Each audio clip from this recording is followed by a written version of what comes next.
આજે હવનની સામગ્રી જે પહેલા ઓરિજિનલ આવતી હતી એ આજે બજારમાં હવનના લાકડા તે ડુપ્લિકેટ મળવા મળ્યા. ત્યાંથી હવન સિદ્ધ થાય. પહેલા જેવું ધ્યાન એક જગ્યાએ ધ્યાન કરો ને તો કોઈ માતાજી ભગવાન પ્રગટ થાય, પણ આજે કોઈ 5 મિનિટ ધ્યાનમાં નહીં બેહી શકતું. બેહી શકે છે કોઈ? બેહી શકે છે 5 મિનિટ? નો કોઈ બહાદુર હોય અને ડાયરેક્ટ પહેલી જ વાર આવ્યો હોય 5 મિનિટ ખાલી ધ્યાન કરી બતાવો તમારું આ મન ચંચલ છે, ક્યારેય ધ્યાન નહીં લાગવા દે. તો પહેલા સતયુગમાં ધ્યાન કરતા હજારો વર્ષ સુધી તાર ભગવાનની કૃપા થતી ને એક ફળ મળતું. ત્રેતામાં યજ્ઞ કરતા, જબરા જબરા યજ્ઞ. ખબર છે ને કે રાક્ષસોના ત્રાસથી રાક્ષસોને હણવા માટે બધા ઋષિ મુનિઓ યજ્ઞ કરતા, હવન કરતા. અને હવનનું અનુષ્ઠાન એવું પવિત્ર હોય અને હવનની સામગ્રી બધી એકદમ અસલી હોય, ઓરિજિનલ હોય. આજે હવન કરવા બેહો છો તો જે લાકડા લાવો ને એ લાકડા ભલે સમિતા ના કહેતા હોય, ચંદન ના કહેતા હોય, એ બાવરિયાના લાકડા સુગંધ વાળા કરી ના દે તો ચોથી યજ્ઞ સફળ થાય. દ્વાપર યુગમાં લોકો દાન કરતા ભગવાનને પ્રસન્ન કરવા માટે. જબરા જબરા દાન કરે. રાજા રજવાડા ખબર છે ને તમને? એની પ્રજા હોય એને બધું દાન કરી દે. જગ્યા હોય દાનમાં આપી દેતા હતા. આજ કઈ કઈ ખોપરીઓ છે એ વિસ્તાર હોતો જગ્યાઓ દાનમાં આપી દે. કોઈ રહેવા આવ્યું હોય ને કે આ જગ્યામાં રહો, વાંધો નહીં, આ તમને આપી દીધી. એવા દાનવીરો હતા. અને એ દાન રામ ભરોસે કરતા. ખબર છે ને? આવું સાંભળ્યું છે અત્યારે કઈક કઈક જગ્યાએ કોઈ દાન કરે ને તો શું લખે? રામ ભરોસે. કેમ? એ ગુપ્ત દાન કરતા જેથી દાનનું ફળ મળે હોમે. પણ આજે ના ધ્યાન હરખું કરી શકે છે, ના હવન યજ્ઞ હરખું કરી શકે છે, ના દાને હરખું કરી શકે છે. અને દાન કરીને તે હો જગ્યાએ તો ઢોલ વગાડે. એક નવેલો પંખો અહીં જો મંદિરમાં આલ્યો હોય ને તો ઉપર પંખા પર નામ લખેલું હોય તે ફલાણા ભાઈ તરફથી ભેટ. એટલે પંખામાં આ શું ખોટું? કઈક કશુંક લાયા હોય ને ઓડ વાગી જાય, ફલાણા ભાઈ તરફથી ભેટ. આ નોમના લેવામાં દાને ફરતા નહીં.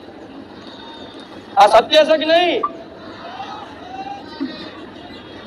તો જ્યારે કળિયુગની શરૂઆત થઈ ને, જ્યારે કળિયુગની શરૂઆત થઈ ને ત્યારે બધા દેવી દેવતા, ઋષિ મુનિઓ, જે મહાત્માઓ છે, બધા વિચાર કરતા કે કળિયુગ આવશે. આ કળિયુગમાં તો ના હરખું તપ કરી શકશે આવા મનુષ્યો, ના હરખું યજ્ઞ હવન કરી શકશે, ના હરખા દાન કરી શકશે. અને દાન કરવું હશે છતાંય તે અંદરથી ઈચ્છા નહીં થાય.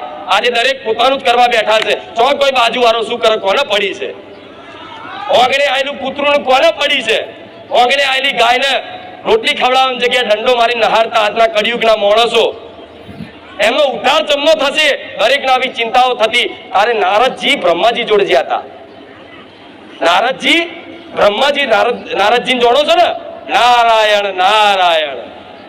બધે સંદેશો પહોંચાડવા જાય, ભગવાનની કોઈ વાત કરવા જાય. ખબર છે ને?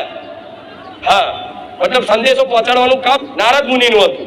તો નારદજી બ્રહ્માજી જોડે જ્યાં કે હે બ્રહ્મા, તમે આ સૃષ્ટિની રચના કરી છે અને રચના તો કરી છે, પણ આવા કળિયુગનો સમય ગાળામાં આ માણસોનો ઉદ્ધાર ન થશે. લોકો દાડે દાડે દાડે દાડે પાપ મૃત્યુ કરતા જાય છે, પાપ જ દુખતા જાય છે. તો દુઃખી થશે તો અમનો ઉદ્ધાર સમનો થશે. ના હરખું ધ્યાન કરી શકશે, ના યજ્ઞ કરી શકશે, ના હરખું હવન કરી શકશે, ના આને કરી શકશે. તારે બ્રહ્માજી એવું કીધું હતું કે આ કળિયુગમાં જો ભગવાનનું નામ એક વખત લઈ જશે ને એને મારા રોમની કૃપા પડી જશે. વિશ્વાસ રાખો દીકરાઓ, આધ્યાત્મિક વાત છે. આ જેમ તેમ સમજતા નહીં આ વાત ને. આ વાત સાધુ સંતો કરે.